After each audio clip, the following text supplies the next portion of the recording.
Chill. Hey everybody, welcome to VFX and Chill. I am Hashi, and with me as always is my good friend Seth Worley. This is VFX and Chill, a show where we like to talk about visual effects in movies and TV shows and all sorts of things like that. Do you know who else is here? Do you know who else is here? Wait, we have someone else here? It's Michael Zalapsky. It's your favorite person. Michael!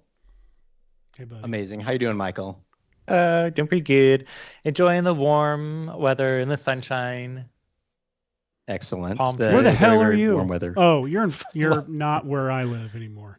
No, you're in the cold, freezing temperatures. It sucks in Nashville today. It is just death becomes Nashville today.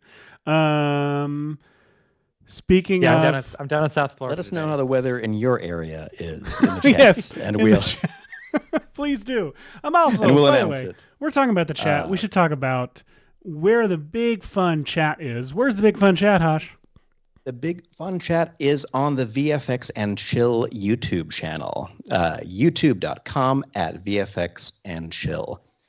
We are also broadcasting to Red Giant, Maxon Trainings, a couple other places like that. But right down there in the description, it's really likely that you'll see a link for the official channel where all of the fun people come to hang out together, and the one that we can see during the show. People and Justin Leduc. And Justin Leduc. And we did it. And speaking of people who hang out in the chat, almost always, one of the figures that you can count on is our guest today, actually. Today we have a guest on the show, as you might have seen from the title. So please welcome a filmmaker, director of Space Pups and RoboDog, and frequent participant in the VFX and Chill chat, Jason Murphy. Jason Murphy makes our dreams come true. Welcome. Jason, welcome to VFX and Chill. How is this happening? I don't know. You did something and we can't undo it. Leapt out of the chat and into our hearts. Well, thank you for having me. It's exciting to be here, even though the chat is roasting me for not being in there and being on here today. That's just Leduc. You're going to have to do both. You'll figure it out. Part of being on the show is learning how to ignore everybody in the chat at all times. That's why Michael's here. It is a little overwhelming trying to keep up with the Zoom windows and on the chat and all that stuff. So I don't know how you guys do it. No, look at me. You're the captain now. You're on VFX and Chill now. You only have to pay attention to us now. So I first, just met Jason through, I think, just this show and commenting on the show and being friends online. We would chat about random VFX tech that was coming out and things like that, or share random clips that we were seeing with each other. And after a while, I started realizing all of these ridiculous things that you've gotten yourself into over your career. So, Jason, how did you stumble into the wide world of filmmaking? What happened? Unlike most people, like most people, I always wanted to make movies. That was just, I was dumb enough to never choose a backup, and that was always just what I wanted to do. And I just kind of blindly kept saying, I'm going to do it. So I actually moved to Orlando to go to film school. And at the time, it was like Hollywood East. There was a lot of productions at Universal and at Hollywood Studios and stuff like that. But then very quickly after I graduated, that kind of all died down. They got rid of their film incentive and stuff, and a lot of the work went to Georgia and different places. But I kind of stuck it out here, and I ended up getting distracted, getting jobs at the theme parks. I worked at Universal and then worked at Disney as a puppeteer for a while, and then ended up, they made me a puppet specialist, like teaching puppetry. I know, Hashi, you have dealt with some puppet stuff, I think, in the past as well. But I got distracted for several years playing with puppets at Disney World, and then eventually opened my own photography studio, and then just kept trying to get people to give us money to make movies, but nobody ever would. And then eventually in like 2005, I convinced my buddy that no one was going to give us money to make a movie because we've never made a movie before. So we should just make a movie. So kind of stupidly used our credit cards and made a low budget zombie movie about zombies fighting strippers, and not Strippers versus Zombies, which also came out like around the same time as us. I was about to ask filming it at the that same specific time. question. Yeah. Not to be confused with, all the other stripper zombie movies out there. All right, so tender hearts out there. I think Jason's going to share some stuff from this movie. It is rated very violent and adultish. They have a different rating system in Canada. They rate it based on the content. So rated violence. Rated V.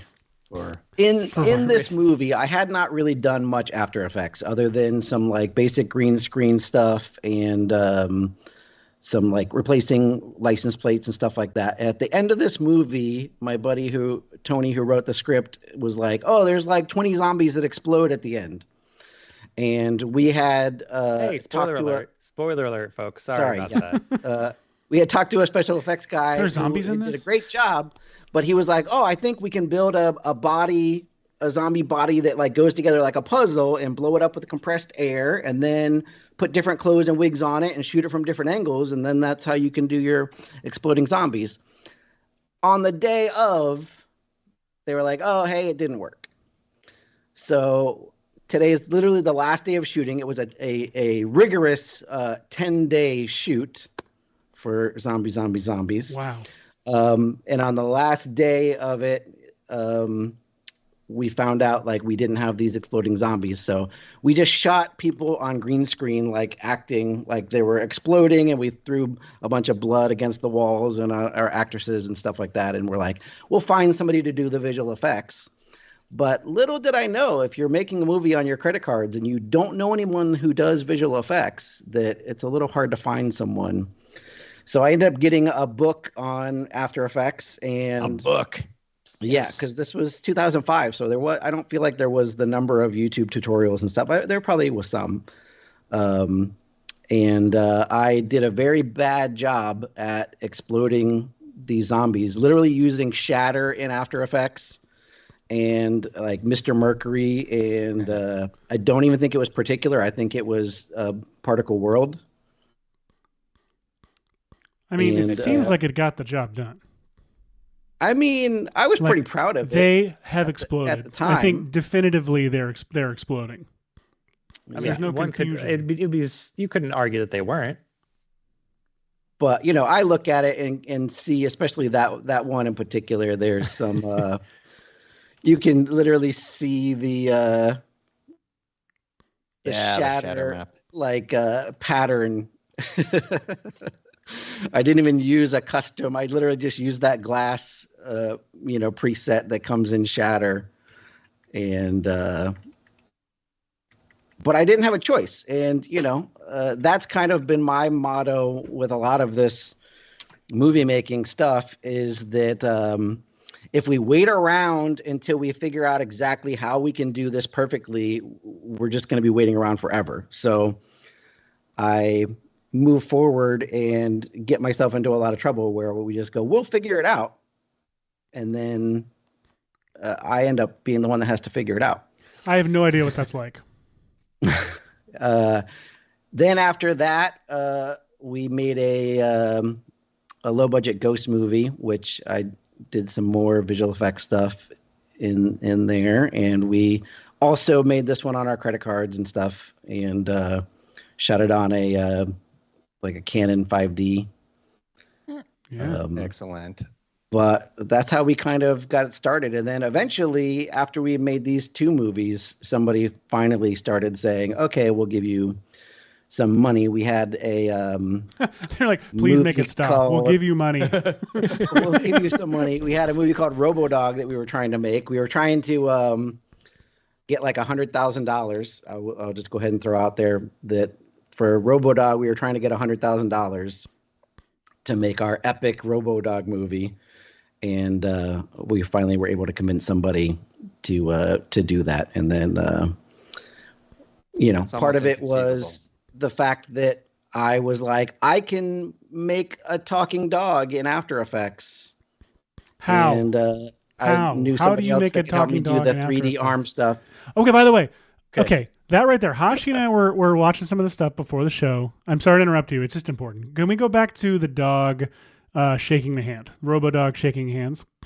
Yes, the hands are Hashi the and I wrong way. believe you should make that a GIF, put it on Giphy, on Giphy, whatever. And this is like absolutely a like nice to meet you GIF, or like a like on par with the Predator. Yeah, parties agree. Yeah. It's so funny. Yeah. It's so good.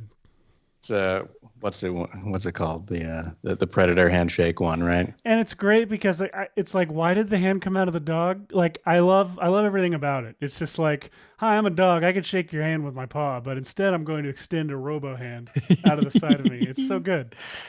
That's how most of our movies is.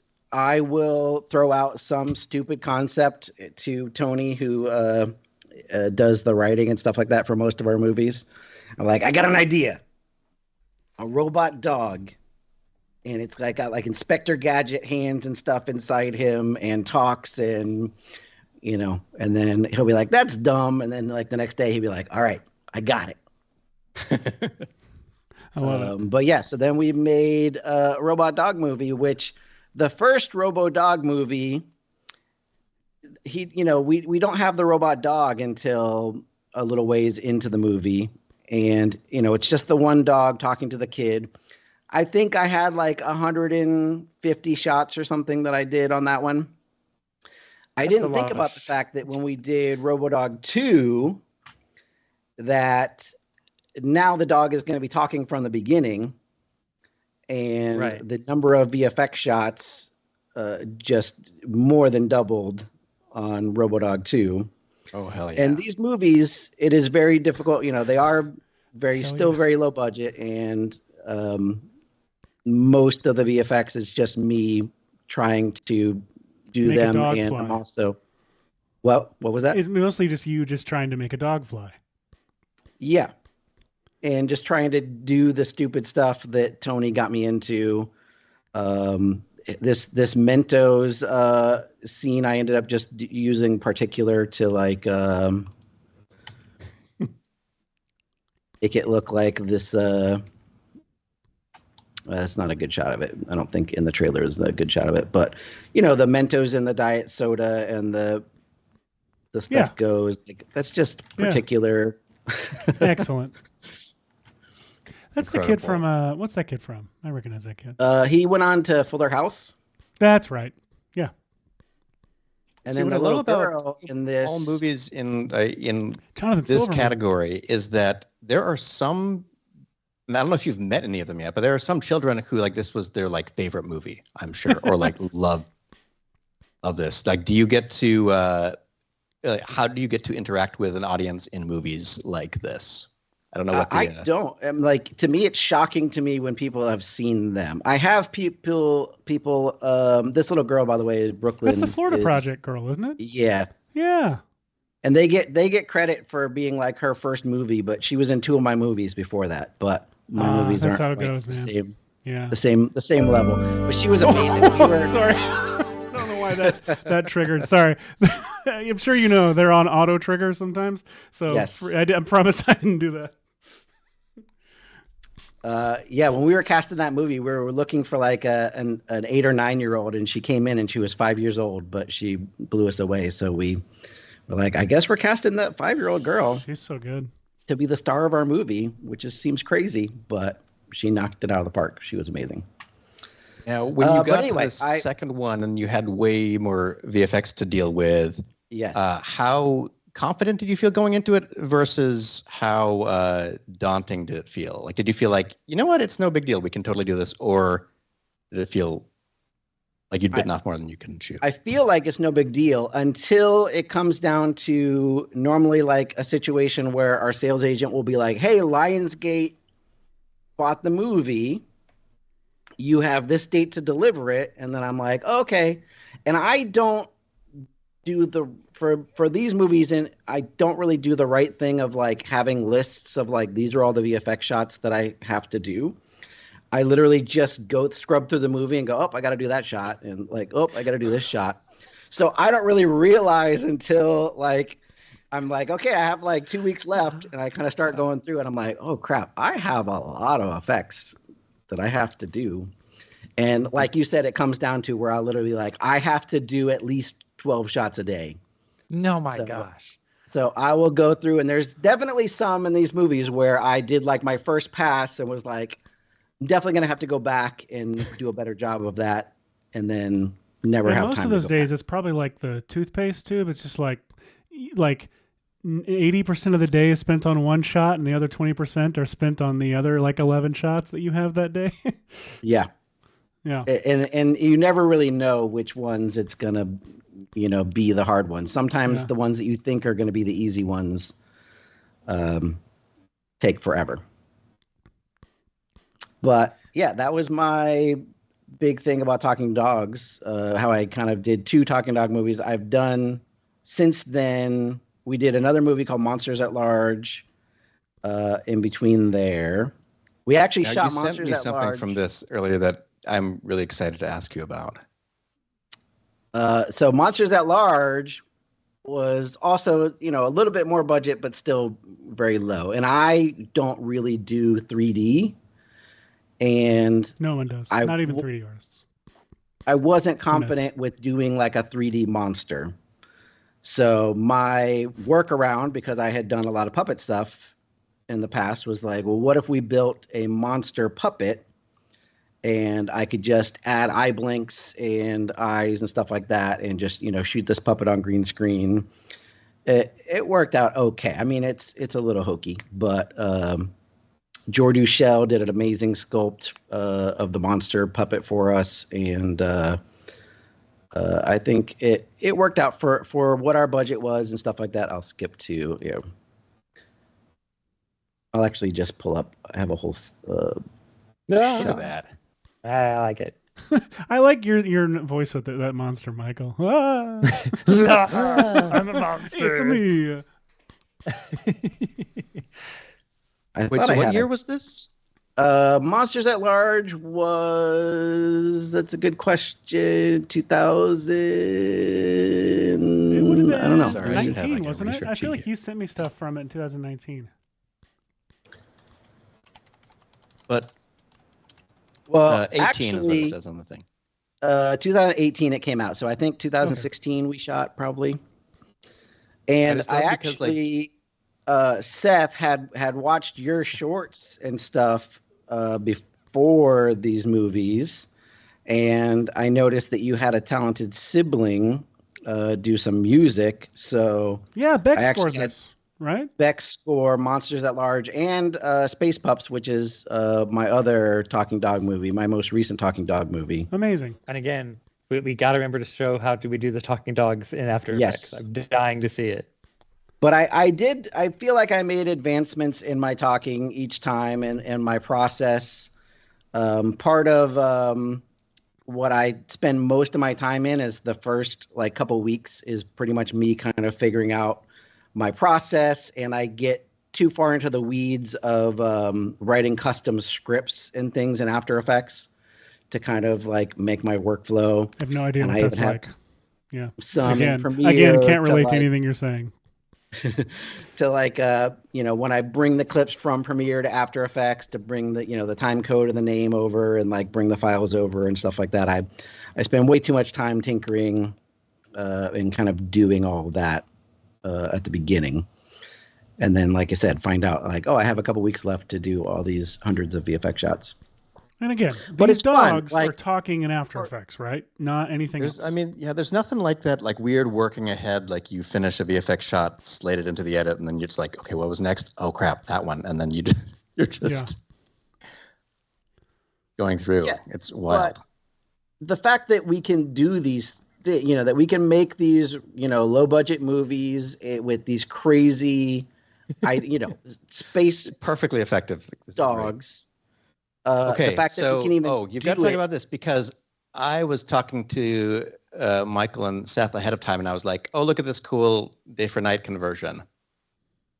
This is not day for night. This is all actually Unreal Engine. And again, I stole Bex from watching you guys. Ali is a guy who on one of your episodes you had done like reviewing people's reels. And Ali had submitted a reel of some car stuff in Unreal Engine. And it was like right at the time that I was struggling with, we were shooting this movie and we were trying to like pay for the police to like close a road or like rent a racetrack at night, and dealing with the insurance costs and stuff to shoot this car chase scene. And I like, you were like, saw, these prices are unreal. I saw what he had did in Unreal Engine, so I reached out to him and was like, Jesus any Christ. chance you might be interested in doing a car chase scene for this movie?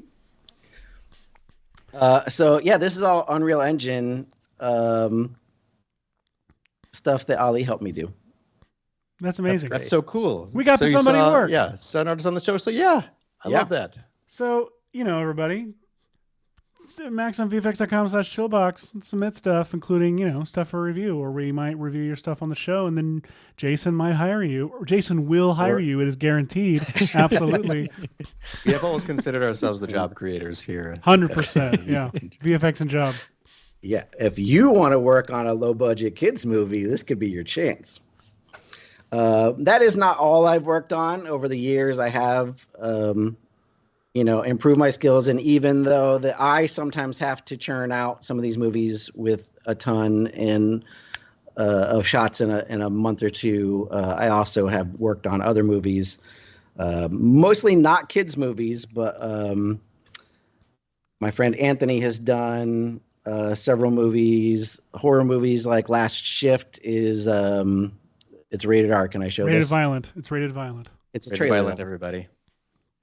Last Shift is a pretty popular horror movie. I think it's still on Netflix and stuff. But that was one of the first times that I was like, oh, I have, like 30 shots to do in 2 months versus 500 shots to do in 2 months. Like, this is a different game. You still waited till the night before. Yes.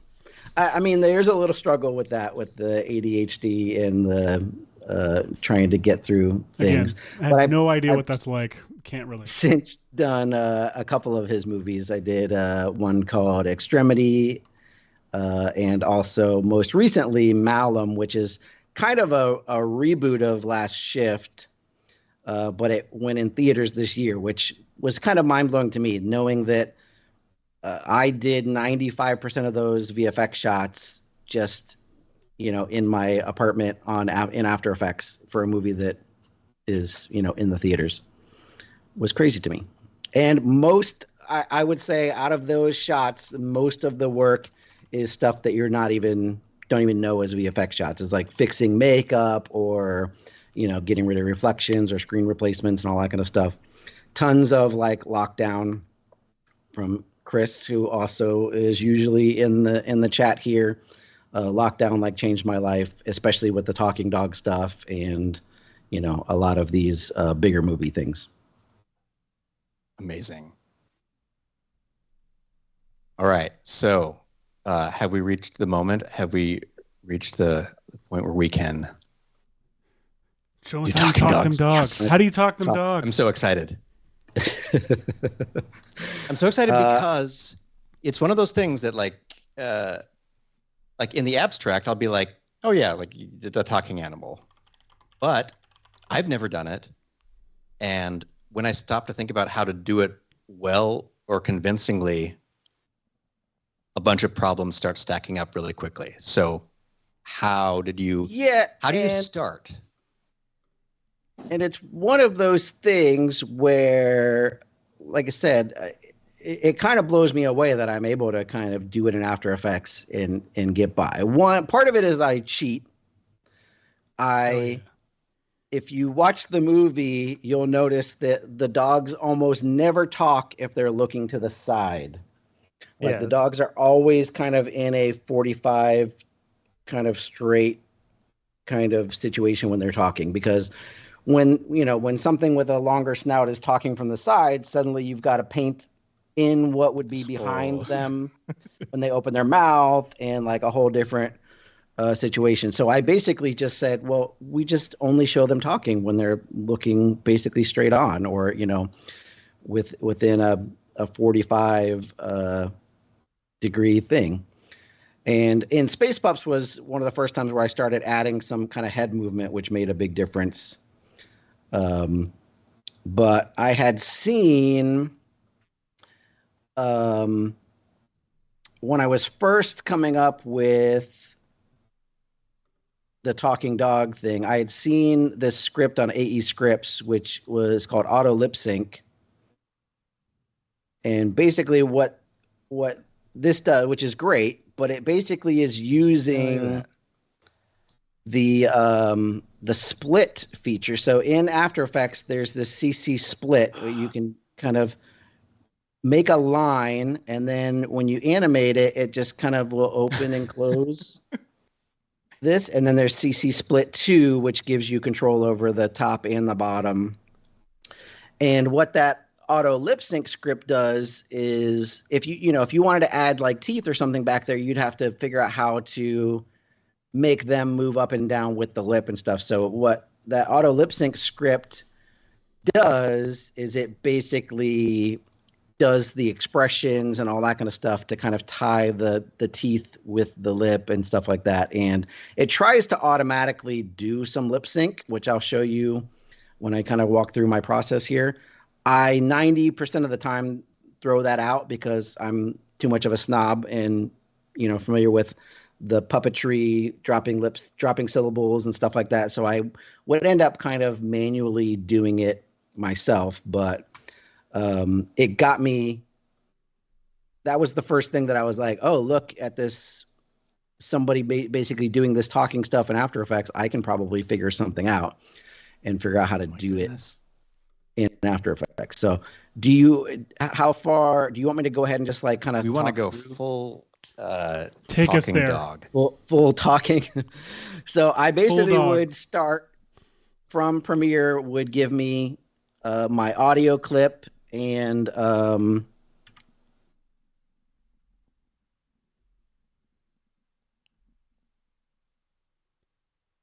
whoops. We lose him? He was just about to show it. He was just about to go full dog. The one thing that I was wanting this whole time. Damn it. Okay. All right. While we wait for Jason to reconnect, we will go half dog. My goodness. Well. So lips. So I don't remember what who made that AE script, but that sounds. We created it. Handy. No, we didn't, Frakes. You're wrong. You're wrong. No, damn it. Damn it, Michael. It's quality content. This is amazing. So Jason Murphy from the chat says, and I crashed. Hey, look at that. Well, into Murphy. Jason Murphy. Let me double check that I had sent. I'm just over here trying to create a rated V for violent drop for us. Did he CC split? Goodness gracious. Where's everybody coming to us from? That wasn't me. While we're waiting for Jason to get back in the call. Tell us where you at. Who are you? What have you done? Mammal World is auto lip sync. All right. I should be, ready for a moment like this with some kind of content. Well, it's 1:30. Why don't we take a quick break? Commercial break? Yeah. We'll be right back after this. Hand clap, boom, bam, bam, there. Record scratch. Hand clap, boom, bam, bam, there. Record scratch. Hand clap, boom, bam, bam, there. Record scratch. Hand clap, boom, bam, bam, there. Air horn sound. Hand clap, boom, there. Hand clap, boom, there.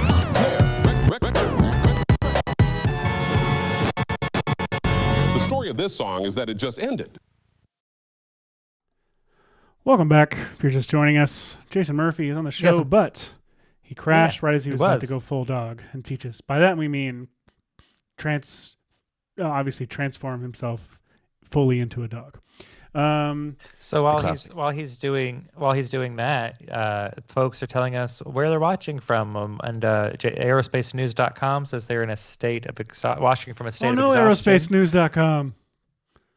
Good old Timothy Collins says Boise, Idaho, and they're a new user. Hello, Timothy Collins from Timothy. Boise, Idaho. So nice to see you. Justin is enjoying a song, your music, Hank Esquire. Thank you. That one's available anywhere. It's the I think it's called Purd Jam, maybe. I don't remember, or maybe it's just called Purd. But if you look for Hank Davidson Esquire on Apple Music or Spotify, you can find that track. I like that one. Brian Smith is coming to us from San Rafael, California. Nick Smith is still in Huntsville, Alabama, USA, where the temp is currently a balmy 40 degrees. That is 40 degrees in Fahrenheit, whereas it is 75 degrees Fahrenheit where I'm at, which is nice. Stop bragging about how much better off you are right now, Michael. Yeah, but I don't get any snow, so there's trade-offs. John Birmingham from Waterford, Ireland. Thank you for tuning in from the Emerald Isle. I've been there, and one Christmas for a holiday when I lived in England, we popped across from one island to another and had a very lovely time. John Birmingham from the Emerald Isle. So it should be a good song. Yeah. Bex's girlfriend's name is Kelly, and she came to Thanksgiving, and I did not have her last name at the time, and so I just put her on my phone as Kelly from the Emerald Isle, and no one at the house knew the reference and thought I was just being a weirdo. Granted, they were correct, but I mean, I'm sure that never happens. No, but still, Kelly from the Emerald Isle. Come on. I have no idea what that is. Damn it. Fine. I give up. You can keep going, Michael. Who else? Where else? Oh, Brian the White is saying we're starting to get weather reports from around the world. It's 29 degrees Fahrenheit in Virginia, so it's nice and chilly for a lot of folks. Winter is really setting in for a lot of the United States right now. For those of you who aren't in the U.S., let us know what temperature is there. But you're going to have to specify whether it's Fahrenheit or Celsius, because the U.S. folks are always like all about the F, but the C is important too. All about that F. Amazing. Let's see. I have some just a dumb thing I can share in the meantime. We love that kind of stuff. Yeah, we'd love it. Is it your birds flocking dance thing? Because that was amazing. Birds flocking. So everyone knows that there's a new particle system in cinema. And one of the cool things about it is that you can give particles a flocking characteristic. So, for example, you can say, hey, flock toward this seed. And so I thought that would be a kind of cool way to try to slightly art direct a group of birds to do something specific. And so what I ended up with was this thing. Ooh, that's fun. So what I have this flock of birds doing is matching this motion capture of a little ballet performance.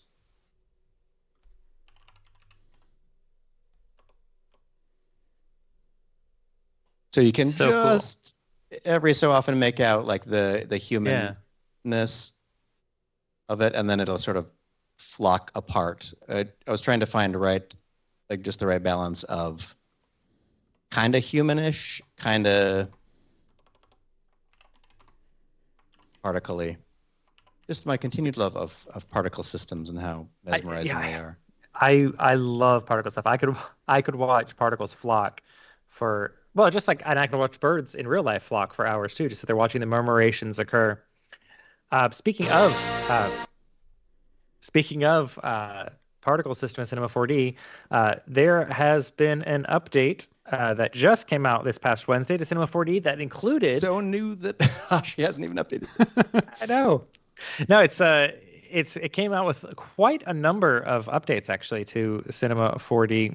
The particle system especially got some pretty powerful updates. There's a new node modifier for particles that lets you build up a particle modifier using scene nodes, which is pretty cool. There's also quite a few new things like what's the word I'm looking for? Custom particle properties. So you can add and define your own custom properties on particles that you can use to achieve all kinds of fun things and a few other things. Particle group caching and math modifiers have been updated, stuff like that. Another big feature in the new Cinema 4D release, while Seth and Hashi, one of you tries to call our friend to get them back on here. Some new we have to call. features, possibly. I'm just saying, here's my way to try it. Another really big new feature in the new version of Cinema 4D is in the modeling category. Brand new Boolean system is in the place. If you've got a custom layout, you're going to want to rebuild it with the new from a new standard layout, because there's a few things like the new Boolean system that are going to be like in the interface. The buttons for the Booleans. Oh, Jason, I have good news. He is back. He has returned. Yay! So shut up about Boolean Sorry. systems. It's time to go full dog. One quick thing. XREFs are improved stability and speed, so check that out too. All of it's on Maxon.net. Go look at it. It's great. It's great, All right, but let's full dog check it now. out. Here we go. Let's do this. Can you hear me? Yes, we can. Yes. Welcome back, Jason. Sorry, my Zoom literally would not let me back in. All right, I'm going to go quick Well, now. the first problem was that we're in Slack, so that's probably what happened. Oh, Skype. Or Skype. Uh, Wow. that's- One of them. That is 100% why. I was literally trying to log into Zoom, and I was like, why isn't this working? I was panicked. Sorry. No, never okay. panic. This is VFX and chill, not VFX and panic. I have a shot here of a dog talking and some audio of Finally. my friend Mark. Amazing. I learned the other day, along with Seth, that you can tap LL to reveal the audio waveform when you're on a Yeah. layer. It's great. I Now made you a tell whole me. script for it, and then someone revealed to me, you can just. Now tell me. Yeah. L gets you to the levels of the audio. LL visually shows you the levels of the audio if you need help remembering the shortcut. So I I hate hope learning this new is stuff. So good. going to work because it's been a little while. But I still use FT Toolbar 2, which is literally discontinued. I know like a Mobar or something else now, but this is where I kind of make my workflow of scripts. So once I have this in here, this shot of this dog just kind of staring, looking at us, I will press this talk one setup lockdown. It says, is the dog footage layer selected? And I say yes. And then I can very bring... specific question. Yes, I can bring up lockdown here, and I have it automatically set it to extremely accurate, but for this case I'm just going to do it fast just to save us some time. And I kind of just go around, add some points around the mouth here, some around the nose, and I just kind of know about where I'm going to be putting these, and then hit track all. And this is where you normally would do a tracking break, but lockdown is really fast, so it's actually already done. And then I'm going to press That's all never gonna of stop my us. hotkeys. Never mind. It did stop us. Keep going. I'm going to press all of my hotkeys to add these kind of extra points around and hit auto triangulate. That's And then the now most what, satisfying button. It's just like, what yeah. that is 100%. done Yeah. is it's basically made a weird version of my dog where even though he's moving around a little bit, it's keeping these dog. specific spots in the same place. Spot, you say? Yes. So you see when he moves a lot, it looks kind of weird at the end where he like moves, but it actually, those sections end up kind of looking the best, honestly, when I do these talking dog shots. If there's a little bit of movement of the dog, it makes it look more real. So once I've done that step, I have this talk to after lockdown, and it's going to ask if the stabilized dog layer is selected, and I say yes. And it is not working. No. Of course not. Of course it's not. Of While you're streaming, it won't course work. not. Yes. I think you need one additional pop-up that says, is he a good boy? Yes. Which, yes, is the only option. The only option So- is yes. I'm going to see why that might be the case. Yep, I don't know. Oh, I know why it's the case. Because I didn't hit lockdown first. Always got to hit lockdown. Yeah. Then I press this 2 after lockdown. Yes. If all is well, do step 3. Okay. I press my step 3. And this is going to import. I basically have another project that has like the teeth. I basically had taken some photos of one of the dogs with their mouth open. It was literally Mac, the dog from RoboDog, and his teeth. Every talking dog shot in all of these 3 movies, it's been his teeth from that one photo. I love that kind of thing. That one photo of his teeth here, that I basically made this little layer, and that is every talking dog shot in all these movies uses those teeth. That's amazing. Then I would use the auto lip sync. I don't want to dock it. No. Auto lip sync. And then it has some steps of its own, which basically does that split as we had talked about. And I'm going to, contrary to what you might assume, we're doing a straight line. I'm actually kind of making it about the distance that his jaw would be, and I'm putting it straight across right where the tip of this mouth kind of is. Like the top of that. Interesting. Yeah, and then I hit continue, and then if you're actually using this auto lip sync, you would actually do this where you use Liquify to straighten out the mouth, and it has a bunch of different steps. I actually don't use any of these in my. You can see you see with the split, and then you would do a bunch of this other stuff, but I just go through this and do finish. So now it's got me here where it has, I'm going to go down to resolution. It has basically used the audio waveforms to automate this split. And for some people, like, that's actually not that bad as far as the lip sync goes. Obviously, his mouth, it doesn't make sense for his mouth to be up there on his jaw. But then after that, I have another step, which changes some settings and stuff. And then these teeth, I can now move these teeth down to about where looks about right. And then I am mostly done with that stuff. And I usually at this point go to tweaking this lip sync. Gotcha. So converted it to little amplitude keyframes. Yeah, which is great, but I'm too picky about the lip sync.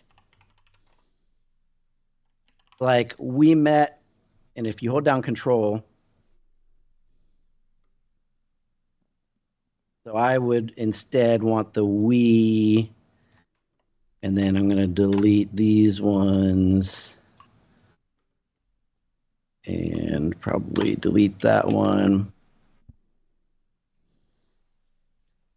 Back at the, we met back at the, so Matt back at the, probably doesn't need to close as much. And this one can probably go up a little higher. I would normally spend more time on this, obviously, but let's see.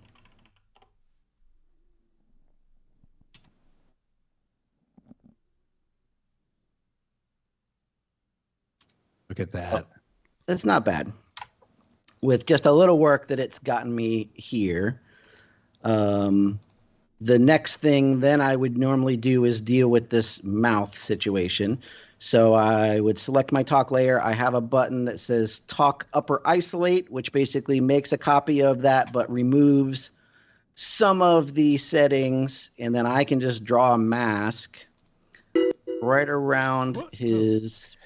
Let Hashi speak, but also Jason. Sorry about that. I can draw a mask around his upper lip here, basically. And then add a little bit of feather to that. Dogs have fur. I don't know if you're aware, Jason. Not Yes. feathers. So now it is isolated that top part of the snout.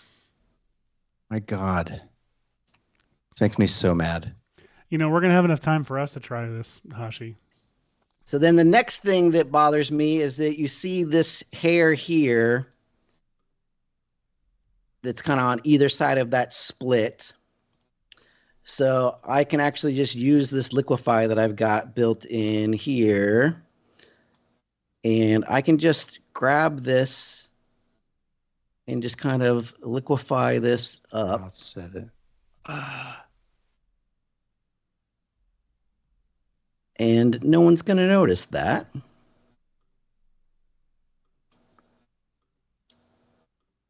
So now that fur doesn't look like it goes on the other side of that.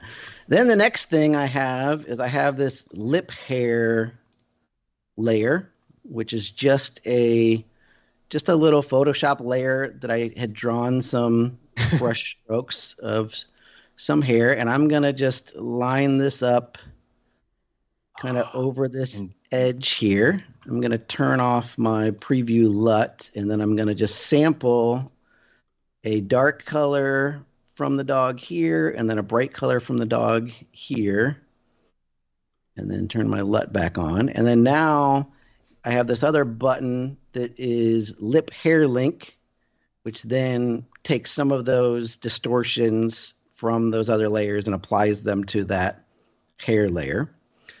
So now I have just a little bit of hair that kind of goes over this edge to kind of disguise. Yeah, That's great. so good. And you know, we can look at it what it looks like in Now this. it gets unlocked down, so you don't have to. Or so you can see it. Yeah. Not.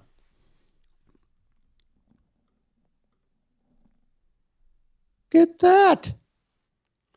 That dog is talking. So what I'm still missing is I normally put some Real Smart motion blur over the mouth area and some head movement, which is the newer kind of thing that I added for Space Pups, is to kind of give them a little bit of, you know, for Robo Dog, I was okay. It's a robot dog. I was okay without the head movement. But for Space Pups in particular. Uh-oh. Is that okay? Oh, he's back. Okay. Phew. We thought you'd bit the big one again. Oh, no. Yeah. Went to live on that farm in the sky. So head movement is the next thing. So in this comp, I have a layer called a head map, which is just a white solid with some masks on it to basically make a little pseudo depth mat. Oh my gosh. Wait, a pseudo. You said a depth map? Yeah, I basically just. That's all. Sorry. Gotcha. So if I take these and we're hitting all the hits today. I just I should have on purpose tried to be. Well, do you know why we're hitting all the hits today? Is because this seemingly simple effect, like I say, seemingly simple, like people watching it, the dog is talking. That is what is happening. You're using like every tool in the toolbox to make this happen, and I'm sitting here thinking, he does how many of these shots a day? Like that's the thing I'm kind of like marveling at. But like without this pipeline, there's no way you could move. That's why, yeah, I move spent this kind of volume. weeks figuring out this pipeline to be able to try and do this. And not every shot is as easy. Like there's, you know, sometimes different things to account for, and depending on the angle of the dog, or, you know, like there's some shots where I purposely, if the dog is behind a fence, or there's a scene where the dog is in a dog crate, and I had to shoot the dog without the dog crate in front. No. Oh, sorry. And then add that back in. Let me, I have a version of that here. Can you see that? Yeah. Oh yeah. Yes. So I just shot in without the front on that dog crate, and then just took a picture of the dog crate fence and put it in front. So just Brilliant. had to, do the talking And good stuff thinking. without it. Yeah. Oh yeah, because talking and because that would be just impossible otherwise. Yeah. So in Space Puffs, there's a couple shots like that where there's some bars and that dog crate or like a chain link fence and stuff like that. It was just, keeping in mind what I needed to shoot without something in front. Should I get back to where I was with the depth map? Yes, sorry. So you made your pseudo depth mat. Made a pseudo depth mat, and then I have also another button that adds an expression to this head movement layer. And this expression ties so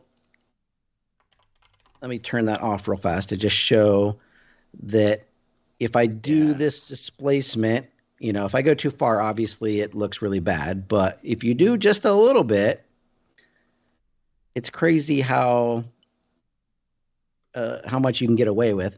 So I have that basically linking that to this mouth value, but also timesing it by a little slider here, so I can decide how much movement for each word it would be. So if I were to go too much, it's going to look way too crazy. But if I just do like 8, so it's playing with these values to kind of see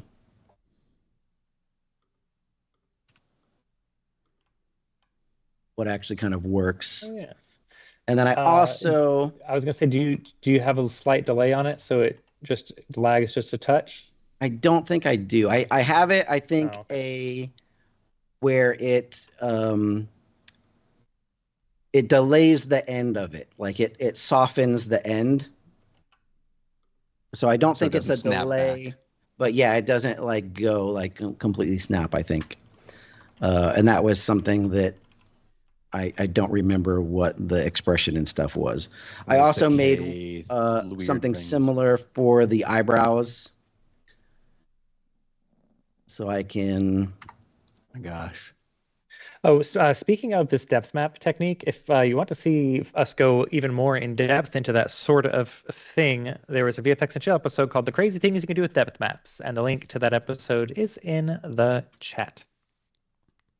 Which chat?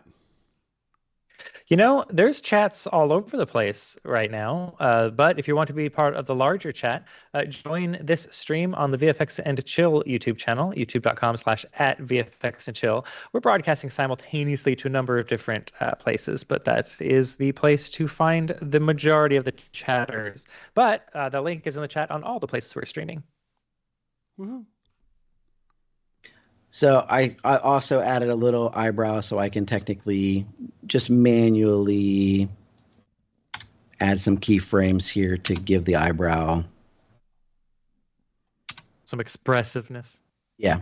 So normally I would spend more time doing all those things. And like I said, I would actually add real smart motion blur, and I normally would kind of cheat and just put it just around the mouth.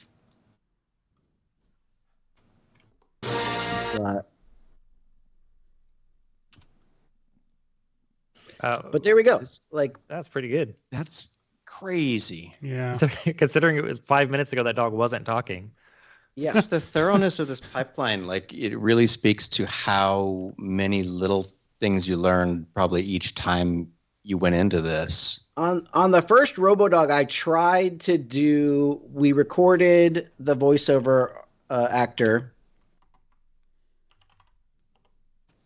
We recorded him doing his performance, and I was using the face tools kind of stuff in After Effects to actually measure the mouth opening and closing and stuff like that, and use some of it, but I ended up throwing it away most of the time and doing it manually anyway. So I didn't even, by the time I got to Space Pups and changed the workflow, I didn't even bother trying to capture, their face. I recorded them just in case, so I could have it in reference, but I didn't actually try and pull any data from that. I just manually did it all. I'm floored by this. I love complicated processes like this. Yeah. But also how streamlined this one has become, because there's so many things happening to make that work. That head movement is a brilliant extra touch. And it's crazy how I feel like that I can get away with that. Like you could ship that, absolutely. I originally didn't think that like using the depth mat to kind of give some movement to the head was going to work. And then I tried it and I was like, oh, like totally. There's a limit to how far you can take it, but you can totally get away with it. And even go in the other direction, I can manually kind of give some yes and no. Like there's a scene in the movie where he's like, nope. And I literally just like animated the depth mat back and forth to make him kind of shake his head no. This trick works with humans also, just so you know, if you ever have a shot that the continuity is a little bit off, you can displace / turn or like modify a person like 15%. One of Hashi's favorite things to do. Yeah, and that's what even like on Malum, modifying people. That's a lot of what I was doing was they had these beautiful makeup effects of kind of monster characters and stuff, but they wanted like the lips to curl or eye blinks or different things that they just couldn't do practically, with the makeup. And just using lockdown and a lot of these same techniques was able to kind of add more life to those prosthetics and stuff like that, which is a big part of what I did on that movie. And a lot of bang gunshot stuff. Anthony likes to do these like 3-minute takes of like someone with a flashlight and a gun going down hallways and like shooting a bunch of people in just one long take. And that's challenging. Hashi, aerospacenews.com wants to know, where do you get the dog teeth to put in people's mouths to do the same effect on people? Excellent question. All from the question. Mac, the RoboDog dog. You just use his teeth for every. But yeah, no matter which dog, I've done all of these. I bet there's some vet somewhere that's going, this movie is driving me crazy. Those teeth that's are the wrong. The same set of teeth. Same set of teeth. Perfect. Same set of teeth for all of these. Papatastic wants to know, how do you make the dog? They're asking, can you make the dog blink? Obviously, we know from earlier in the conversation the answer is yes. Can you show us making the dog blink for Papatastic's benefit? I usually don't do that in this pipeline, but I usually don't like to entertain Papatastic. But I have done it. I did do that with the Monster and Monsters at Large. And to do that, I mean, for the dog to blink, I would probably, using lockdown, I would find a section where the dog did blink. And just paste it and over. then in this stabilized comp, I would comp that in. Good call. The best way that I would probably do it. Otherwise, I would do these same tricks, and I a lot of times will just do like a adjustment layer with liquefy. And just do my distortion mesh, and then I will, liquefy what I want to happen. Now, obviously, these eyes are going to distort, so you would probably mask out the eye part so that you're not distorting the actual eyeball part. But if you just did a little masking in this and just go to 0.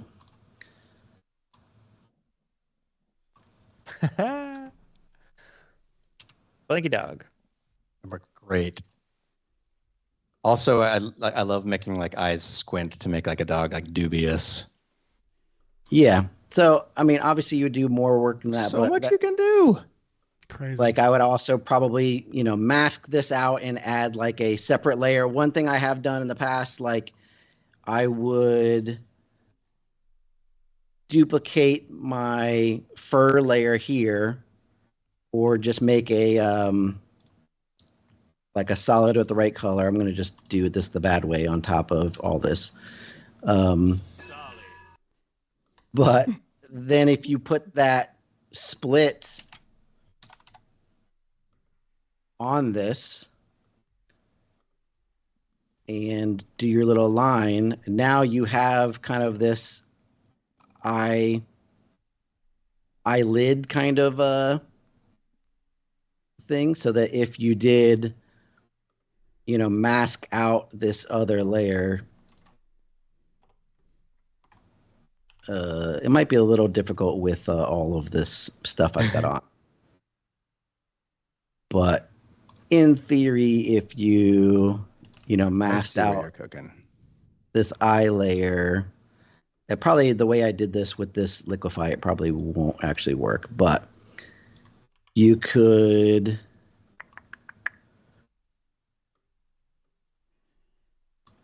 I forgot. I'm using After Effects 22 because I was scared that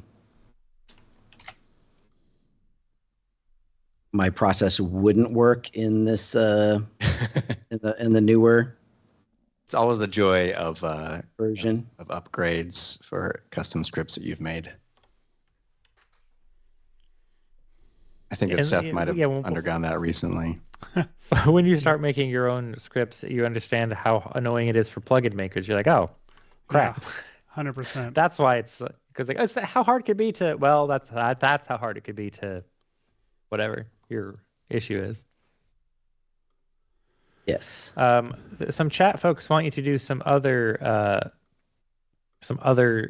inanimate objects and making them speak. I tell you what, Michael, Patrick, that's a really good place to take a break and come back. I think that's a really great next segment to do. I think we should all take a crack at some suggestions from people. So we'll be right back after this.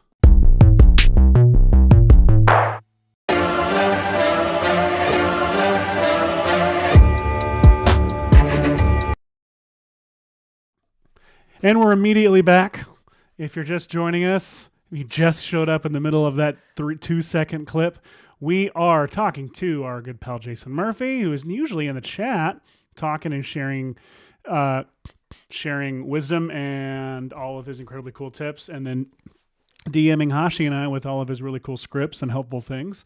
Today he's on the show, showing his face, talking to us with his mouth, telling us all of these incredible ways that he makes animals speak like humans and also blows people up. He did that earlier. You missed it. It was rated V for violent. For right now, though, we are about to... I just made the big deal out of this. This might just be one stupid joke, but I do think it's a fun concept, a fun practice we should do.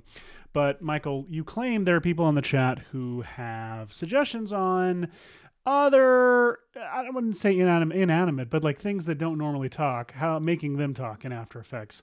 Well, so, Patrick, hit us. Yeah, Patrick GG wants to make a toaster talk. He's always in the chat wanting us to do that. It's finally relevant, so this is a good day for him. I believe a toaster can talk. Someone made a joke about a beloved celebrity's Botox face, but that's we're not needing to do that. Hey, we're all human. Aerospace News is Aerospace News is wanting to do an AI-powered bathroom mirror that talks at you when you wakes up, encourages you, gives you feedback about your clothes and hair, gives you your weight trends, which perhaps not something most folks would want. They're thinking like Marvin from Hitchhiker's It's a Guide, whole concept. which that's a whole thing. I'm talking like, stapler. Yeah, stapler would be fun. Stapler's too obvious, though. Nick Smith wants you to make a pillow talk, which is a very funny pun, and I extremely approve of that one. That's very good.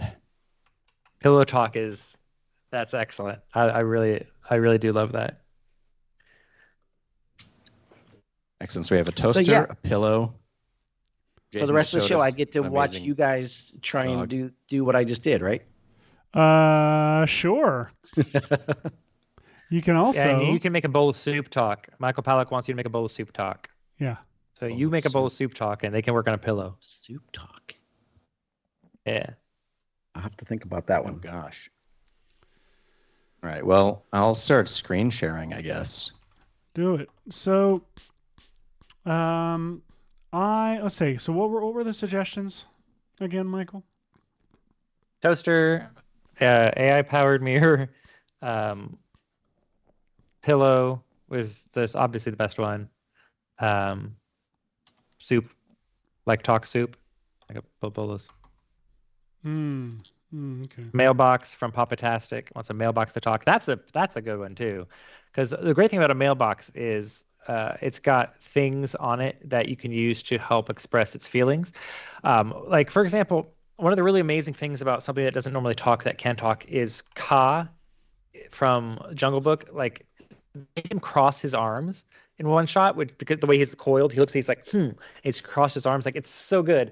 So that's why I'm saying a mailbox is a great thing, because you've got that little, I've got mail in me, I don't have mail in me flag. So you can use that like a dog's tail to indicate emotion. It's great to have stuff besides just the mouth and eyes to indicate like emotion and feelings. Because we raise our eyebrows, we smile, we frown, and dogs also have eyebrows. And but they've got their tail, their ears. So anything you have that can add emotion is going to make your character design better. And in this case, we're taking inanimate objects, which you would say, well, what kind of character design can there be? Well, a ton. And in light of the federal judge's recent ruling, Some Nice wants you to make a TikTok, like a tick talk, but TikTok, which is quite good. Wait, explain that one to me in more detail. One of the judges ruled that the TikTok ban can go forward. So TikTok, but Some Nice wanting to make a tick, like the bug talk. So TikTok, tick talk. So like the government said we can no longer do that? No, the federal judge says that as far as they say that it's okay to ban the social media platform TikTok. Because the federal government was at one point saying they wanted to ban it. Oh, yes. For those of you who are not young and hip like me, TikTok is you know what TikTok is. I'm not saying that. I was like, I love that you were willing to keep going with this. Like, I wanted to see if we could do this for 20 minutes. Michael Palak wants you to make an AT or an at talk. So it's a walkie-talkie, which is something. Okay. I have two theories. Okay, so not theories. Two proposals. Okay, so one is that there's like sort of a liquidy face that like, and there's like, like a floating like a mushroom or whatever that are the eyes, and then the water kind celery, of like for the dips mouth. down or whatever. The other is this whole bowl. If you look at just the open part of it, becomes like the bottom jaw. Yeah. And there are like two pieces of like bread, like or whatever in it that are the eyes, and it like a frog's mouth. It dips down. Yeah. Whenever the jaw moves. I don't know what the people are hoping for. I mean, that does look like a puppet kind of thing. When I first was trying to do this, one of the things I experimented with was I tried to disassemble a mouse and basically make like a puppet head that used the trackball of the mouse to try and make it to where I could actually like puppeteer and try and do the lip sync that way. It crashed and burned, but I wasted a few days attempting it. Hey, Enya Whiteblack is asking, if you want to contact any of you individually about something specific outside of the live stream, are they able to do that? So what's your social media handles, good sirs? Great question. Mine, I am on Instagram as the Seth Worley. and I'm on Threads as that as well. I deactivated my X account. I think I had to reactivate. You can call it it Twitter something. if Elon Musk can dead name his daughter, we can dead name his app. Yeah, screw that guy. Twitter, I absolutely deactivated, and I may have reactivated for something to find something, but it's not on there. And I think that's TikTok. I think I'm the Seth Worley there as well. Jason, what about you? I have my website, jasonmurphy.net, because there's another Jason Murphy who has the .com. That jerk. I love having a common name. All my movies, I use Jason M. Murphy just to try and differentiate. But that's also like my Instagram and Blue Sky, I think, are Jason M. Murphy. And I am the Great Zalam on Blue Sky and Twitter and Instagram and all the places. That's the Great, normal English words, and then Zalam is S as in Sam, Z as in zebra, ALAM as in Michael. Excellent. And I am, I think, on Instagram, I think I'm the Action Movie Kid. And on Blue Sky, I'm Action Movie Dad, I think. Pretty also, findable. you can find VFX and Chill on Blue Sky as well. And Red Giant, as Maxon Red Giant. Another idea is you can also DM and follow Red Giant on most of the social media channels as well as Maxon Red Giant. If you have questions about the tools or things, you can always DM Red Giant. All right, so I'm not finding as many vegetables in the as I wish I were in the asset browser. Oh, the. I think there's some veggies in.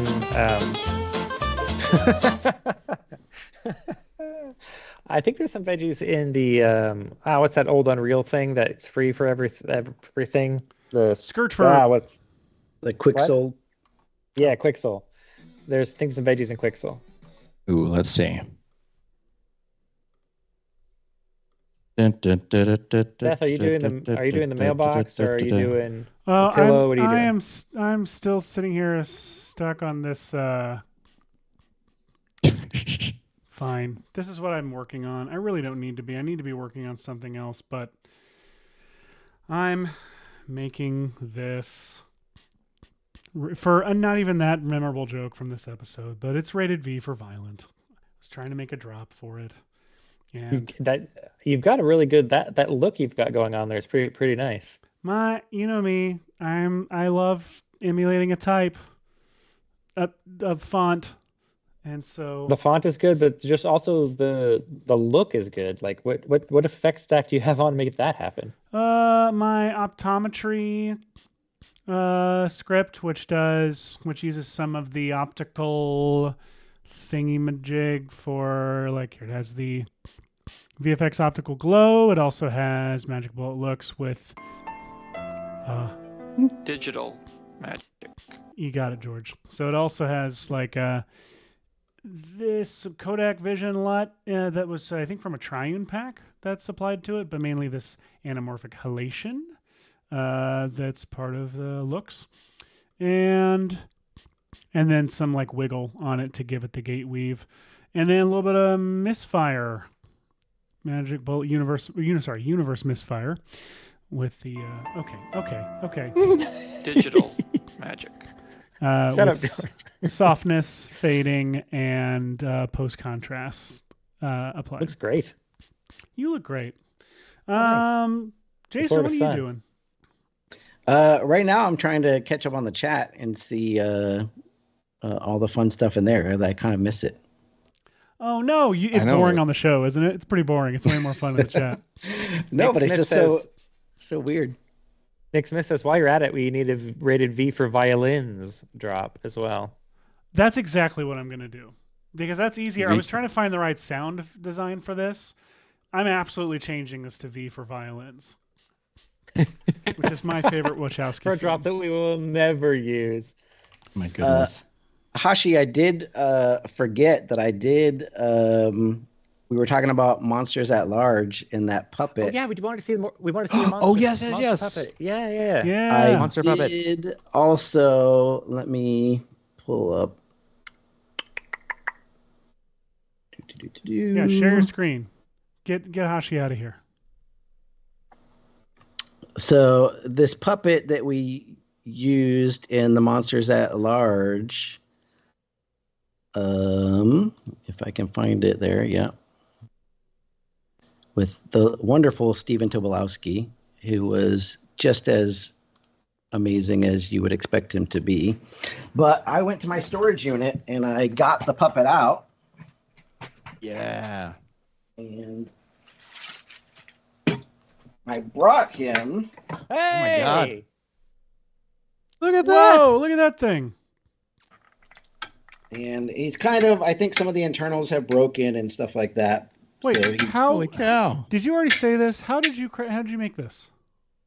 So Jordu Shell is a very talented creature designer in LA, and I basically spent all of our money to have him design and sculpt and make a mold of this, and then he shipped us the mold, and then my friend Billy basically created the puppet from the molds that Jordu had sculpted and made.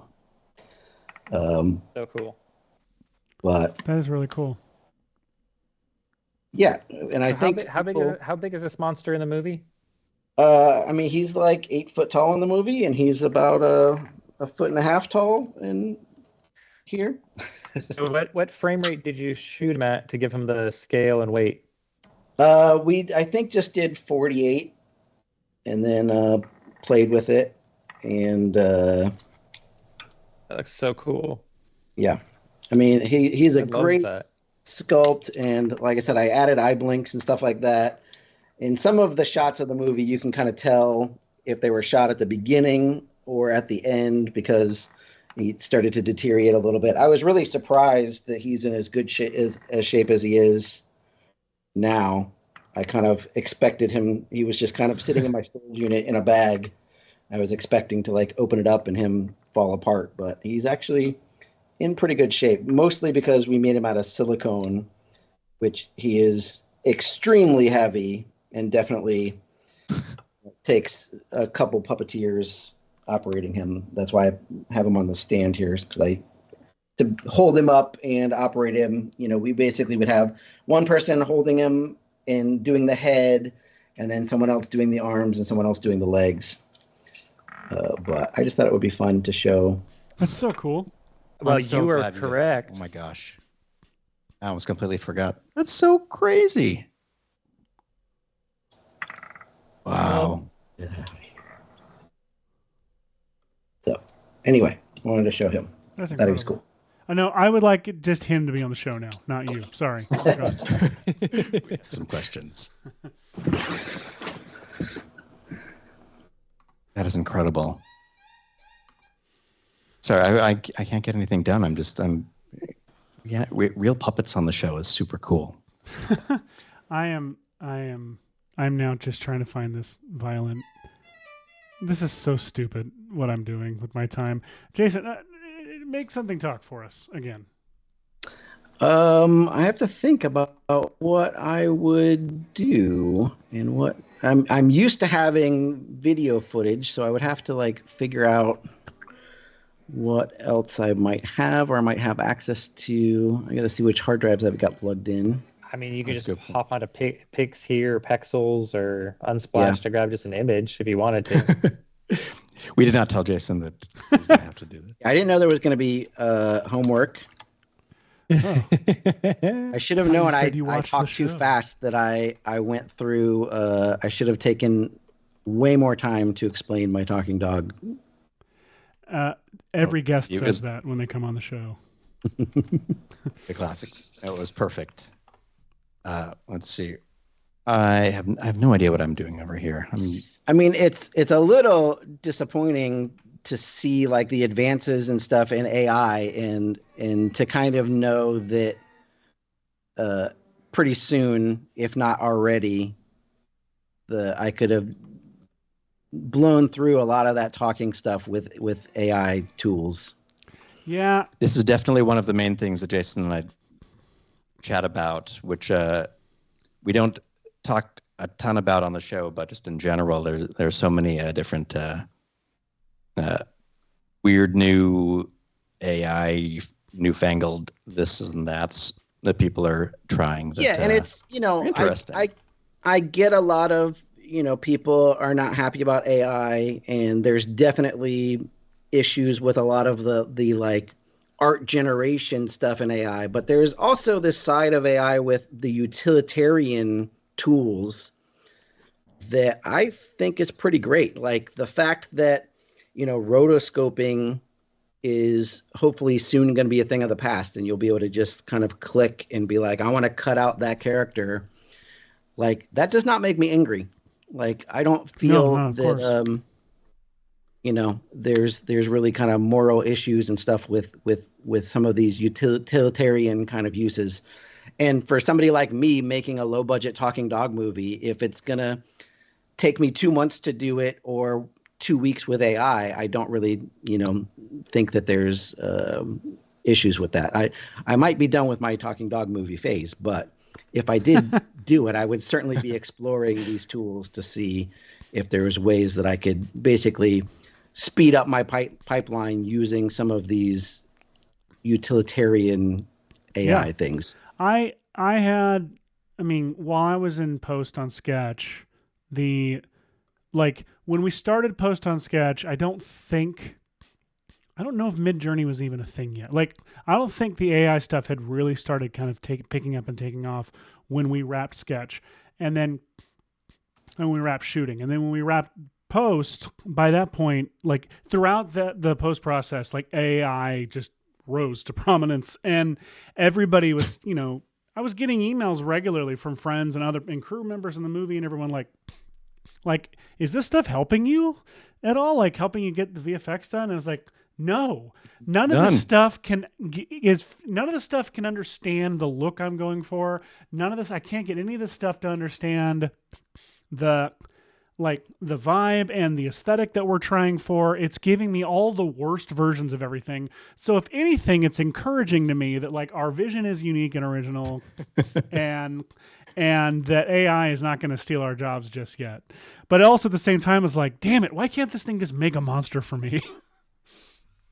And that's currently where all that stuff is, that if you have something specific you want, you're going to have a bad time. Yeah. It's all this fun stuff that we're seeing. It's people that are basically trying stuff and then being surprised by what the AI gives them. And it's giving some cool stuff. But, try to make a feature about using those tools or wanting something exact, and you're going to waste a lot of time trying to get something exact that you could probably have just done it and made it yourself. Speaking of wasting a lot of time, Hashi, what is on your screen right now? Well, the thing is, I was going to do a quick little link up between maybe make a couple of floating pieces of onion. This looks like a bumper on Saturday morning TV, Saturday morning yes, it does. TV and AB, yeah, on Fox. Animated by Adam Savage's dad. I can't remember his name. But the other thing is, I'm also wait. Nah. No. Are we already there? Waiter, there's a head in my soup. Terrifying image, actually. Wait, let's see. I want to save this, and I want to.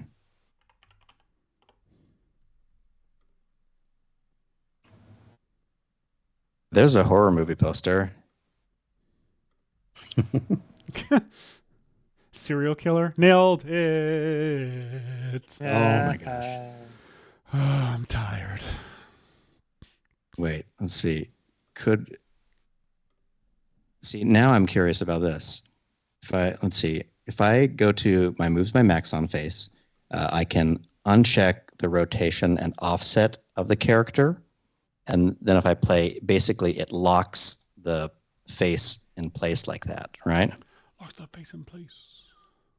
So now what I'm kind of curious about is if I, let's see. This is going to be unsuccessful, but I like it. Um,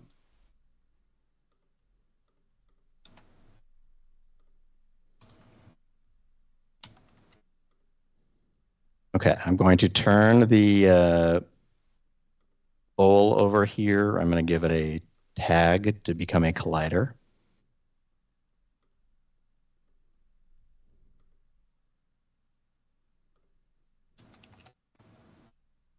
Then I'm going to take this face. Can I squish the face with oh gosh. Never tried squishing a Moves by Maxon face. Oh no, it does not let you. Okay. But I guess I could probably put it in a group, right? And then Yeah. Use a bulge deformer or something else. Yeah. yeah. Wait, can I do that?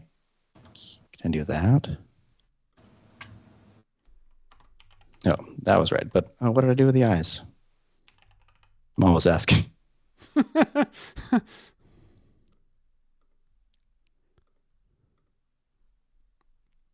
Okay. I'm trying to put my Moves by Maxon face inside of a null so I can kind of squish the null down a little bit like that. So I can make it into a bit of a flatter face. I thought you were just going to be taking the Moose on Maxon data and using it to drive the movement of the veggies, but you're just going to put the whole just the face. That in there, is like what Sirius I Black in a was fireplace. going to do, but Then he I remembered. now cannot resist this idea. First of all, this could just be done. This But- is some really shitty music video from like 86. Oh yeah. Okay. So what I want to try is I want to go to the my simulation tools. Then I'm going to say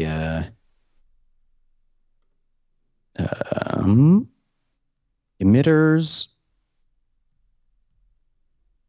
mesh emitter. And then for my mesh, I'm going to use the face mesh here.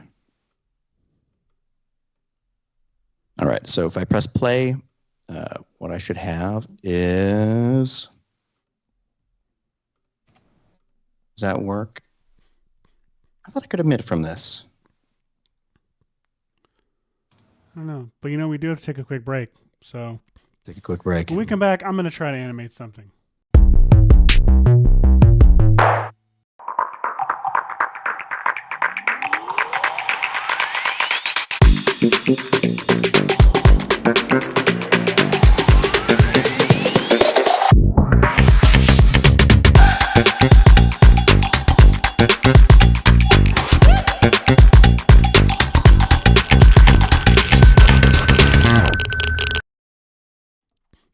Welcome back. If you're just joining us, we're making things talk with our pal Jason Murphy, who has made many a dog talk, made an alien move around and be much bigger than it actually was. Or monster, not an alien. Oh, monster, not alien. Yeah. Right? Yeah, we had aliens in Space Pups, but That's what I'm mixing I had together. Yeah. some friends in Oklahoma that do amazing work. They did all that stuff in Unreal as well. Crazy. That's awesome. So it's crazy to me that, yeah, you can do so much stuff in Unreal Engine. And I keep telling myself that I'm going to learn it, but I never do. Our pal, If you want to learn how to integrate Unreal Engine into your workflow, Winbush has quite a bit of stuff about using Cinema 4D and Unreal together in motion design and other workflows. It's a good way to go. Michael That is Palak good. is enjoying your genie. See, a genie curses a wisecracking 8-year-old to live as a bowl of soup. Raven Simone stars in Miso Soup, coming to Nickelodeon in 2002.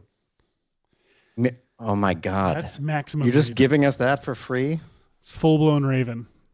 Not just so Raven.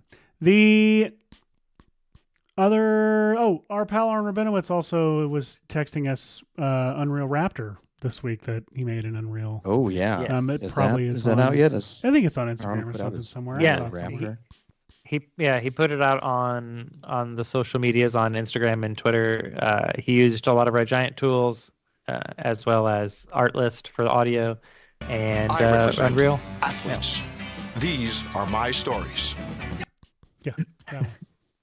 And of course, Unreal Engine. All right. What should I make talk now? A fire hydrant. Fire hydrant. VCR. All right. A VCR done. I'm just gonna go on art list. I'm gonna find myself a VCR. No, I'm just gonna find one on. Where should I find it? Unsplash.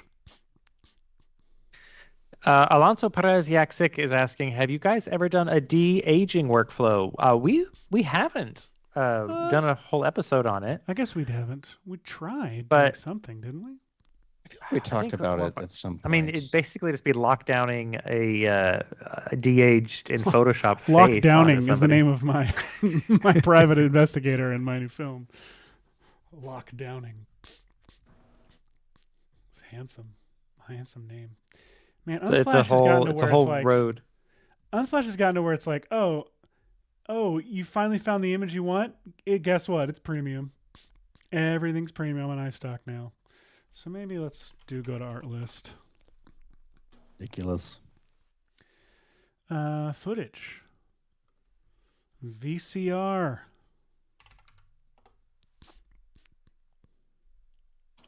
Okay. What if they're all talking already? Just hey, Oh, that's done. Perfect. I'm gonna take this. Worth television. worth checking. All right. Well, why don't I just try talking VCR into art list? Oh, the computer that's talking to me. I'm talking to you. Michael Palak wants us to do a de-aging episode for in the new year. Call it Baby New Year or something. Maybe New Year something. Baby, like you know how the old year is always drawn as an old person trundling off, I hate and that. the new I hate year this is like a tradition or tiny whatever. newborn baby. Yeah, I'm actually not familiar with this. it's a newspaper cartoon thing from a long time ago where they represent the year. You know, like in a month we'll be celebrating New Year's, and they would draw 2024 as an aging geriatric, shuffling off this mortal coil, as baby I don't like it. 225 emerges like from it. its. Yeah. You seriously have not seen these things? It's like No. cartoons from like the very early, like not like moving ones, but like in newspapers for like a long time. I mean, I guess I lucked out. This is why you never read the news. Mainstream media. Let's see. All right. So I'm going to try something really stupid over here. Ooh, yeah. That's me. For this I show. got my bowl of soup, and it's a little bit hard to see, but I've made this little circle right here that is emitting particles. And my goal is to say, I'm going to go to my particle emitter and say, for the lifetime of these to be about a little bit longer than a second. And I'm going to say for the radius to be maybe about 5 centimeters or something like that. Let's see, what is happening here? Okay. Oh, whoops, that's on my emitter. I'm sorry. I meant on my particles for them to be bigger. So I'm emitting them with gravity right into where my face is. And let's see, maybe I should I'm going to make them last a little bit longer. I want these, weird.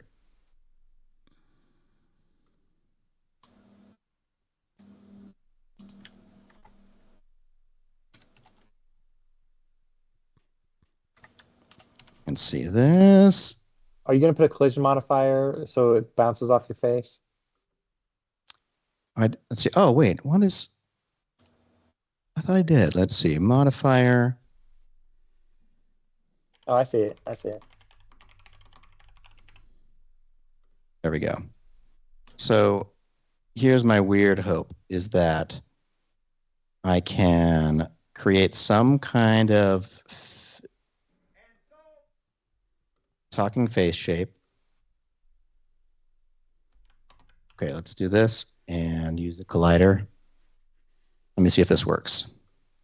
Okay, are these bouncing off of the face? Are they landing on the face? Maybe, maybe not.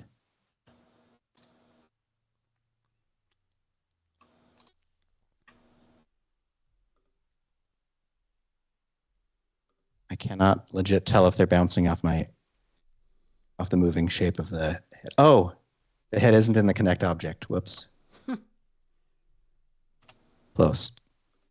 You have welds turned off on the connect object, right? Now I do. Okay, here we go. So now, yeah, I promise I'm going somewhere with this. Actually, you know what I should do is I should go. I should do what I was doing with my stupid birds, which is go to my particle properties. I'm going to go to modifiers and then say flock. Oh wait, not flock. Well, I'll want flock later, but I'll delete it for now. What I want is surface attract. Simulate modifier surface attract. There we go. That's what I was going for. Uh-huh. Okay, so let me turn the gravity up a little bit. And then I'm going to turn on flocking a little bit. I want to hide the mouth itself. And I want these particles to be slightly smaller and for there to be more of them.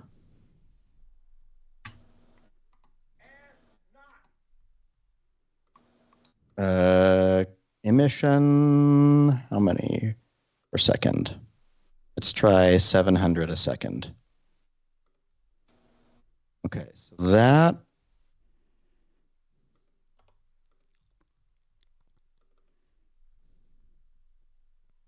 I really want these particles to move when the face moves, but I don't know if we can tell at all. Surface attract radius, attract strength is high.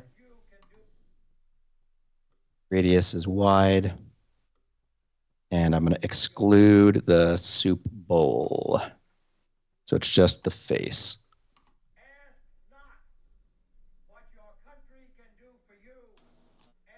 Oh, this is not doing what I was hoping it would do.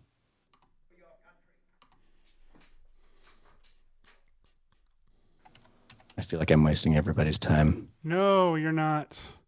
I'm trying to figure out. Okay. Oh, I see. I figured this out. I forgot how to use Trapcode sound keys, and now I remember. Well, let's see. I guess. See, I was trying to make particles that would die, so like it could be dripping or whatever. But I could also just say that they are. It's just like one quick burst of particles, and that they're infinite, but they are kind of attracted to the surface of the face. Real quick, let's try that. I wanna show off sound keys. Show we us. haven't done a lot of sound keys on the show. That still exists, right, Michael? It's not just still on my machine. Trapcode sound keys does still exist, and it's gotten updates relatively recently as well. Thank you. I'm so glad you're on the show. So, real quick. I use it all the time. It's great. So this is I've got this this TV VCR combo, and what I did was I made this version that's just I'm going to call this the flap and or the door. That's really what it is.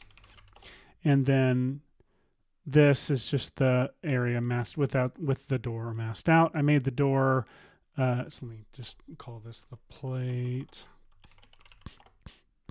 platra. Well, so I've got this door. I made it 3D. I moved the anchor point right here. So now the X rotation, I can animate it like I'm a talking VCR. Boopity boopity boopity boop. Right? Yes. Of course. So what I'm thinking is, so I've got a solid here, and I'm gonna apply. I've got this layer here, this JFK. Let me redirect it to where it's supposed to go. Ask not what your country can do for you. Ask All what right. you I can do can for hear your it. country. Hopefully the chat can hear it too. I have Chat, no idea you why I hear- picked that one, but I did. You hear that speech? So now I'm going to apply Trapcode's sound keys to the solid, and when I do that, I'm going to say audio layer, use the JFK layer. Ask not And now we see these. what your Now I want to make the little green bar over here go up and down. And what I'll do is I'm going to drag these little pointers down here to make this green box. That's kind of basically that's the sensor. That's the area that's reading the audio and putting those levels into that green bar. what your country I want it to max out. Yeah, I'd put it just can on do that. for you. I would make it tall and narrow and put it just on that one frequency because those old left, yeah, right there, and grab the bottom right and put it in and make it much taller. Ask what Yep, scooch it over a bit. I don't know if 'Cause I need it that those- tall You because I can think do I for want you. it to be. for your country. Well, because he gets real loud at one point, You're right, he does. Oh no. and that gives you the more dynamic. So this is Ask this clip. not what your country can do for you.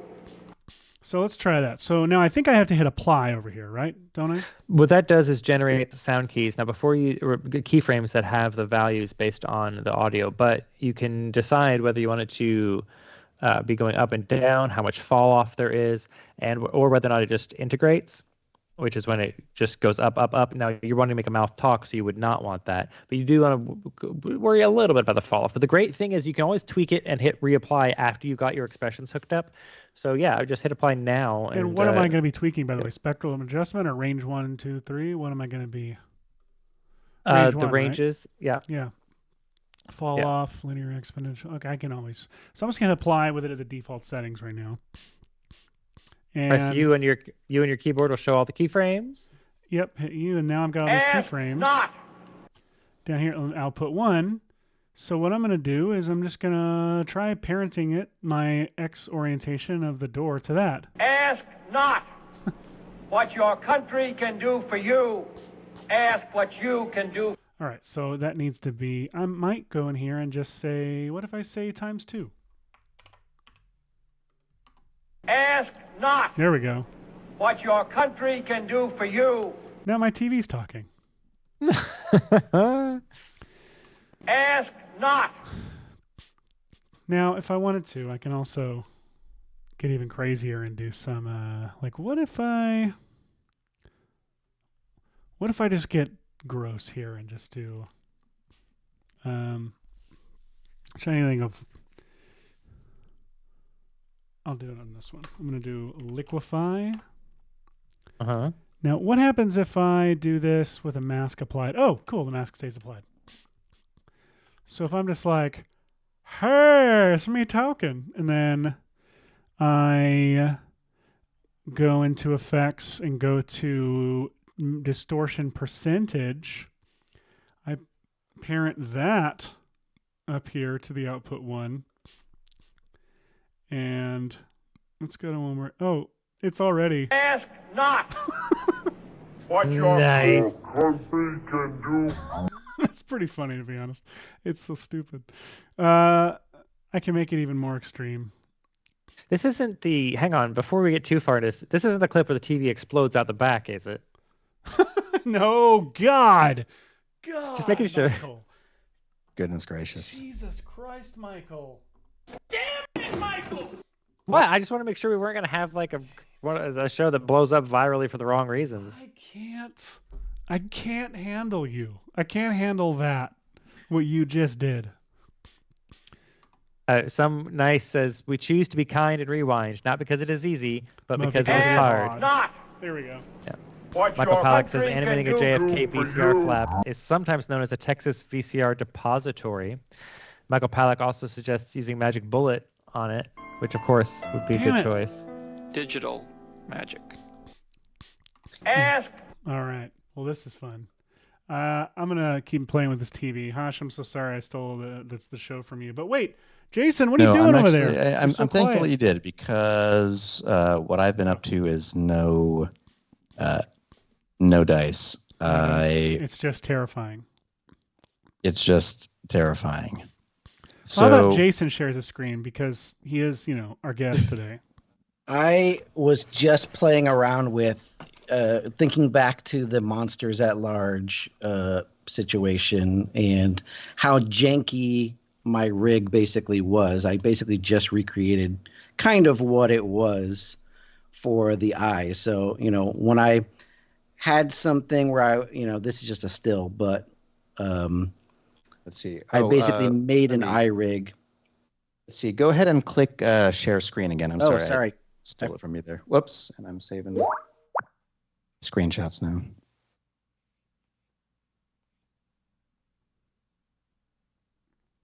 Hey, there we go. I see the eyes. I basically just recreated kind of what I had made to kind of do the eyes on this. Oh, look at that. Very simple. Ooh. I basically just took an eye. I literally just did this right now and just stole an eye and put on there CC sphere. Yeah. And then just stole a picture of like a lizard eyeball and just used that. So that's just like a lizard's eyelid. And then I just straightened it out so I could put the CC split on it. And then added a little drop shadow and edge blur and linked that up to my little controller here so I can have my blinky eyes and animated eyes. CC split, and that's basically that's a smart what way to go. What I had done. And then I would just use lockdown to kind of track this, to stabilize the face and then, cut out the eyes and then put these in there and color match everything and stuff like that. But I just think it's funny how janky a lot of this stuff was on my end of me just like trying to put together what I could figure out. And it is definitely thanks to people like you guys who do amazing stuff and share tutorials and like you guys and the Andrew Kramers and stuff like that of kind of showing people like me like what is possible to do in After Effects and encouraging us to start clicking around at all those different effects and stuff like that and playing with stuff. But it is kind of crazy just with the built-in After Effects tools like the shatter and CC sphere and all that kind of stuff. A lot of the stuff that you can kind of get away with, especially when you start having some more advanced plugins like Particular or Super Comp is great. I use Super Comp a lot for. Yeah. Did somebody say me? Super Comp and Bang are coming you clutch. Can't keep saying You need a Bang drop. I use Bang all the time. But any of that gun stuff, using Bang and then using the comp plugin to add. My favorite thing is to add the blur behind. You can say it all you want now. I turned it off.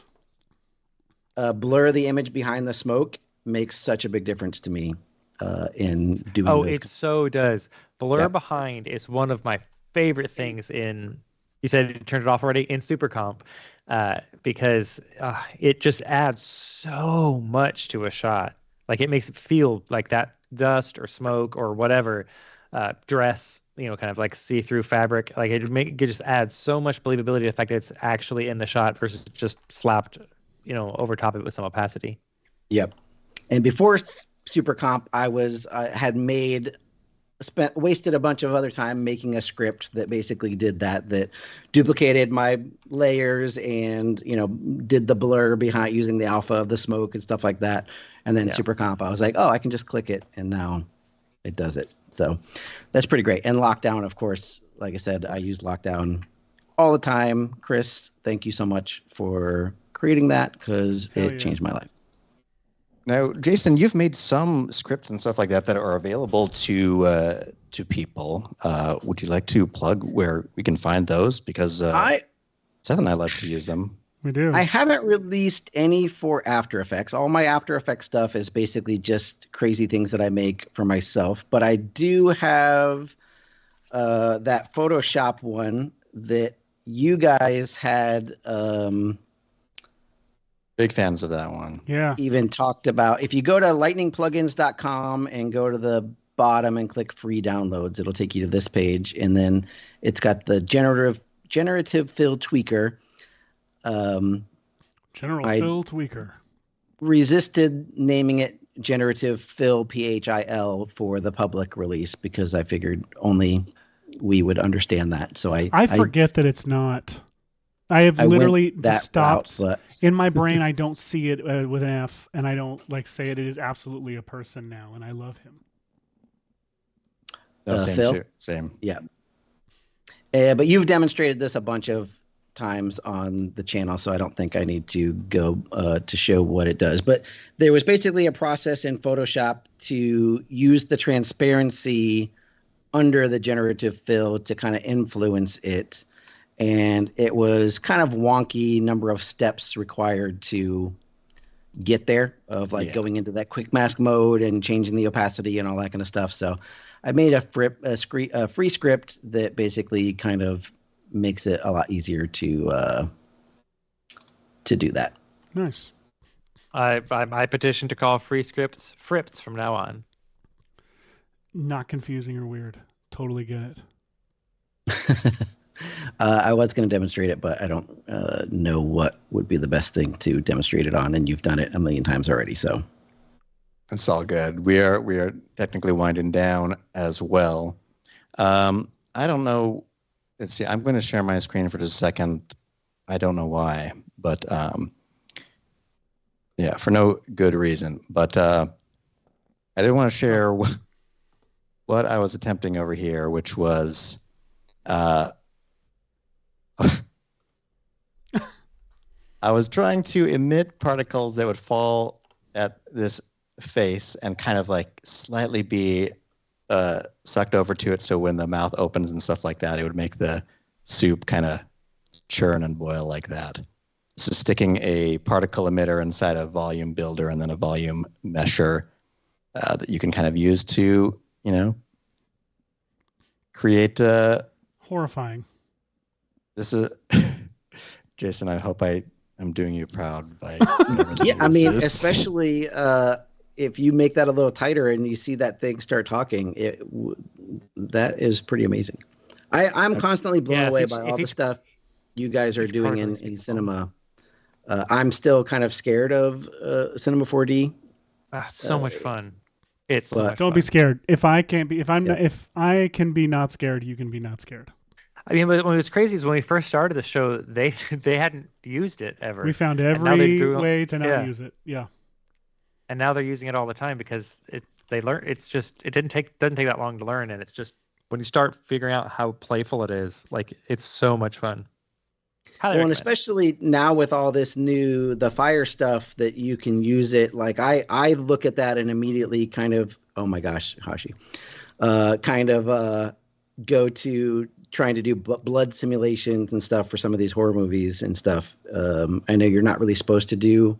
It doesn't really do liquid stuff yet, but I've definitely seen some examples that it can fake it, and I think you do the king of kind of cheating and faking as much as possible. Yeah, I think you do whatever you want to do with it if it works, as long as you make sure people know that it's rated B.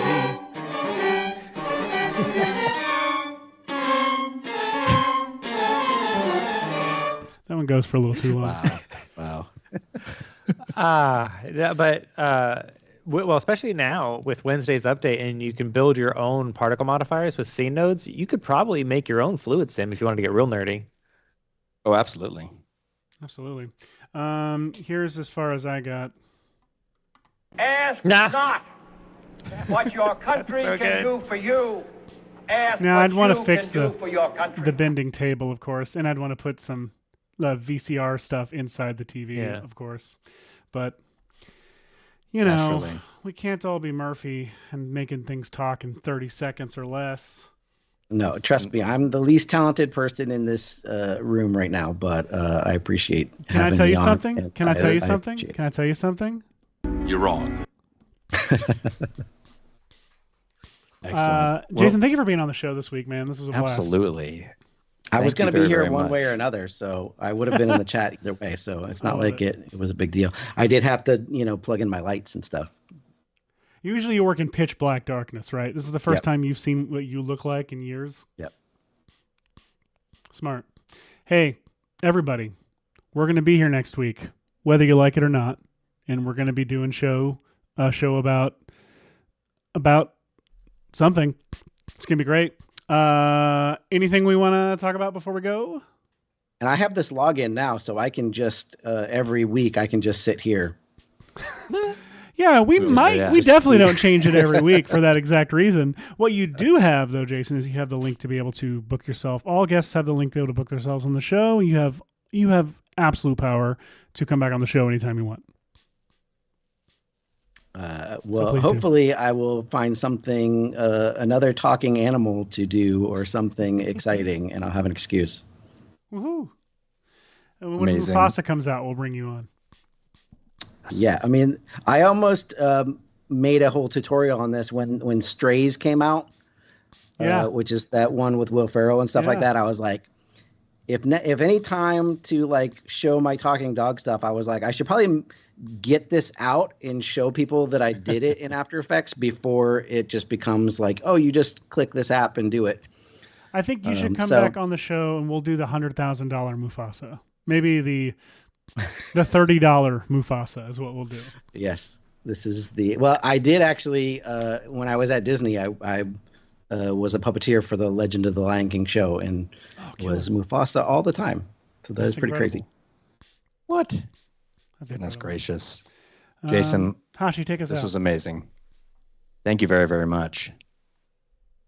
Thank you guys for having me. It's always a pleasure to be here. And I know you said you just met me, but I feel like I've known you guys for years now. So it's really great being a part of this community and everybody in the chat that I get to go back and look at all the fun comments and stuff like that. It's really fun every week being here. Thank you guys. Aw, Oh my gosh. Thank you so much. we did it. Nope. Okay. Well. All right. I guess we'll see you guys next week. Bye.